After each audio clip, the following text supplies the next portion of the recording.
So, you're having a hard time getting into depth in your squat. I've been there, I know what it's like, but you may not need as much work on it as you may think. I'm gonna show you a couple of really easy tricks that you can use that's really gonna help you get down to depth. So, if you go back and watch any of our other videos, we use a progression to teach the squat so that you know exactly where the bottom of your squat should be.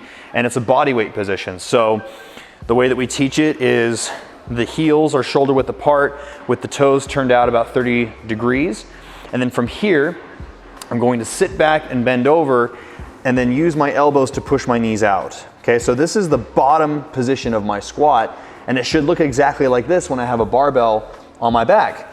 So in this position, if you just practice this, you're gonna notice that you're gonna feel a big stretch through your groin and maybe even a little bit in your hamstrings. But this is the exact position that we wanna try to replicate when we're squatting with a barbell. Now, what I find is a lot of people have a hard time getting down to that type of depth, not because of mobility issues, because what I just demonstrated, 90% of you guys should be able to get down to that position without having to do any kind of mobility work. So here's the common problem that I see is, problem number one is your stance is too narrow, and problem number two is you're not controlling your knees.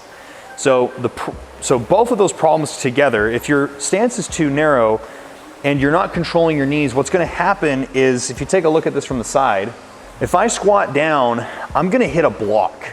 Like, it literally feels like I can't squat down any deeper without completely rounding out my back. Okay, so it happens right here. And as you can see, I'm not all the way down to depth. The reason for that is because my femur is hitting the top of my pelvic bone.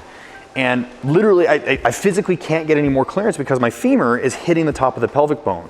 So the only way to get around that is to get the femur out of the way of the top of the pelvic bone, so I'm able to get down to depth. So widening your stance is gonna be the number one thing that's gonna help with that. But if you're not controlling your knees in your descent, you're still gonna hit that block. Okay, so I've got my stance that I need to be in for my squat depth.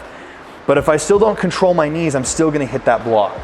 Okay, I'll demonstrate this way as well. So stance is good, but if I don't control my knees, I'm gonna hit a block.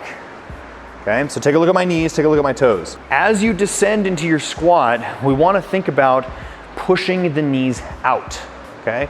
And we almost wanna replicate that feeling of a stretched out groin, like when we're practicing the body weight position.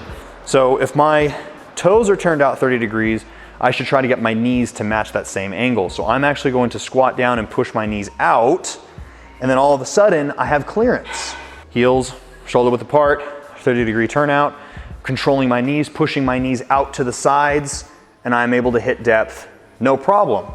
That's the result of getting the femur out of the way of the pelvic bone. So before you look up different mobility exercises and wasting 30 minutes pre-workout to try to get into your depth of your squat, just take a look at what your stance is and making sure that you're controlling your knees in the descent of your squat.